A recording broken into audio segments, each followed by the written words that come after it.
বামপন্থী সংগঠনগুলির আহ্বানে কেন্দ্রীয় সরকারের জনবিরোধী শ্রমিক বিরোধী 4টি শ্রম কোড বাতিল করতে হবে। কৃষকদের ফসলের লাভজনক দাম দিতে হবে, শ্রমিকদের সারা বছর কাজ ও 600 টাকা মজুরি দিতে হবে এবং সংগঠিত অসংগঠিত শ্রমিকদের 26,000 টাকা বেতনসহ একাধিক দাবি নিয়ে আগামী 9 জুলাই দেশব্যাপী সাধারণ ধর্মঘট সফল করার জন্য অনুষ্ঠিত হলো সিপিআইএম পার্টির পক্ষ থেকে এক বিশাল মিছিল নবগ্রাম এলাকায়।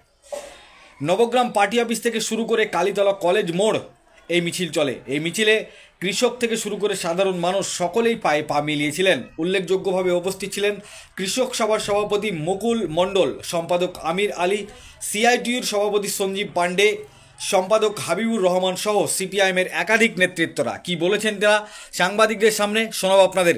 এই ভিডিওটি যারা দেখছেন চ্যানেলটি লাইক করবেন, শেয়ার করবেন আর সাবস্ক্রাইব করবেন। আই লাভ মাই ইন্ডিয়া, মেরা ভারত মহান। আমরা কেন্দ্রীয় ট্রেড ইউনিয়ন সিআইটি সহ সমস্ত ট্রেড ইউনিয়ন, বামপন্থী গণসংগঠন এরা যুক্তভাবে আজকে আমরা নবগ্রাম মিছিল করলাম। মিছিলের মূল উদ্দেশ্য হচ্ছে যে আগামী 9 তারিখ কেন্দ্রীয় সরকারের যে সমকোড, 4টি যে সমকোড, জনবিরোধী সমকোড, সেই বাতিলের দাবিতে আমাদের সারা দেশব্যাপী সাধারণ ধর্মঘট আমরা ডেকেছি। এই ধর্মঘট সফল করার জন্য, সাধারণ মানুষের কাছে জানান দেওয়ার জন্য আজকে আমরা নবগ্রাম মিছিল করলাম।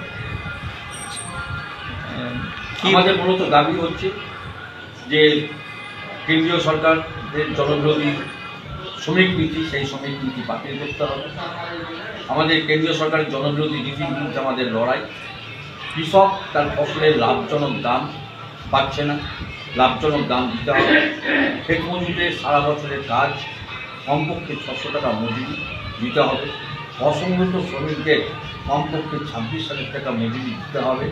এই দাবিতে আমাদের আগামী 9 তারিখ আমরা সারা দেশব্যাপী সাধারণ ধর্মঘট ডেকেছি।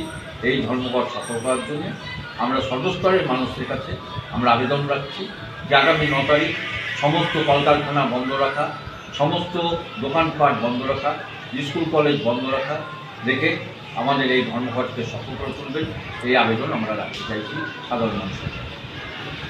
আপনার নাম পরিচয়? সঞ্জীব পাণ্ডে, সম্পাদক সিআইটি নবগ্রাম ব্লক।